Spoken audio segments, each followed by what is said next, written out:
मित्रों, प्रधानमंत्री ने आज सर्वदलीय बैठक बुलाई थी। इस सर्वदलीय बैठक में श्रीमती सोनिया गांधी जी, जो कांग्रेस पार्टी की अध्यक्षा हैं, उन्होंने भी आज वही सवाल उठाए जिस सवाल को बार बार उनके सुपुत्र, जो आज 50 वर्ष के बूढ़े नौजवान हो चुके हैं, उन्होंने बार बार ये सवाल उठाया पिछले 2 दिनों के अंदर। सबसे हैरानी वाली बात है कि आज भी वामपंथी पार्टियों ने, सीपीआई और सीपीएम ने, अपनी चाइना के प्रति स्वामी भक्ति दिखाई। मित्रों, हम सब जानते हैं कि चाइना को कम्युनिज्म से कोई लेना देना नहीं है। चाइना एक बाजारवादी व्यवस्था में बहुत पहले परिवर्तित हो चुका है। याद कीजिए, जब 1962 का युद्ध चल रहा था और जब चाइना की सेनाएं भारत में घुस गई थी, तब भी इस देश की कम्युनिस्ट पार्टियों ने चाइना के साथ अपने आप को खड़ा किया था और वो बार बार कहते थे, चाइना कम्युनिस्ट पार्टी का चेयरमैन भारतीय कम्युनिस्ट पार्टी का भी चेयरमैन। ये वो स्थिति थी जो देश के साथ सीधा सीधा विश्वासघात था। एक अंतर्राष्ट्रीय कम्युनिज्म के मूवमेंट की आड़ में इस देश की कम्युनिस्टों ने इस राष्ट्र के साथ गद्दारी की थी। उन्होंने चाइना को कभी हमलावर नहीं कहा।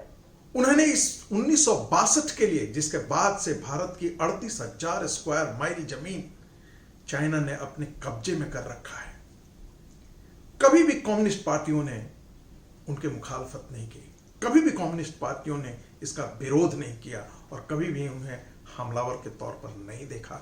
दूसरी ओर उन्होंने भारत की सरकार को ही हमेशा जिम्मेदार ठहराया। आज जब हमारे देश की सेनाएं सरहदों पर खड़ी है, आज जब हमारे देश के रणबांकुरे चीनी फौजों के सामने खड़े हैं और भारत एक नए युद्ध की तैयारी में है, पूरी दुनिया का मानचित्र पे जितने आप देश देखें वे सारे के सारे, नाटो से लेकर के यूनाइटेड स्टेट्स ऑफ अमेरिका, आप जिन बड़े नामों को आप ले सकते हैं, वे सारे के सारे आज देश के साथ खड़े हैं, भारत के साथ खड़े हैं।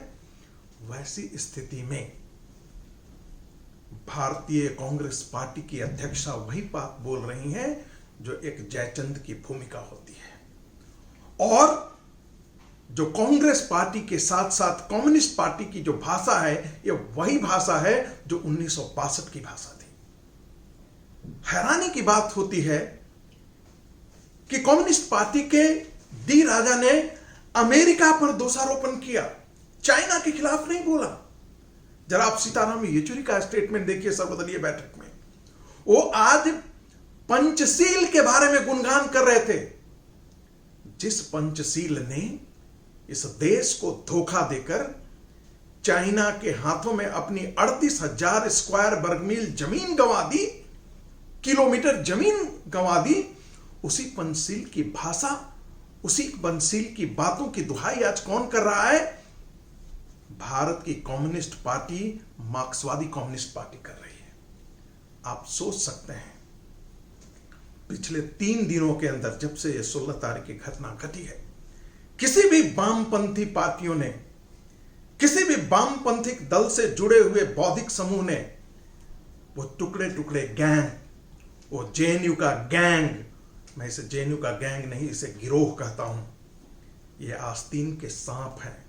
इस देश को जितना रैडिकल मुसलमानों ने अंदर से खोखला किया है, उससे ज्यादा इस देश के साथ विश्वासघात इन वामपंथी बौद्धिकों ने किया है, वामपंथी पार्टियों ने किया है।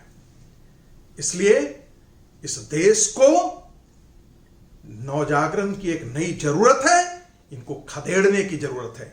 इनके सारे बौद्धिक संस्थानों से वामपंथियों को खदेड़ने की आवश्यकता है, इनके दफ्तर बंद करवाने की आवश्यकता है। ये देश के गद्दार हैं, ये हमको मान करके चलना चाहिए। ये देश के साथ खड़े नहीं हो सकते, ये हमें मान करके चलना चाहिए। जय हिंद।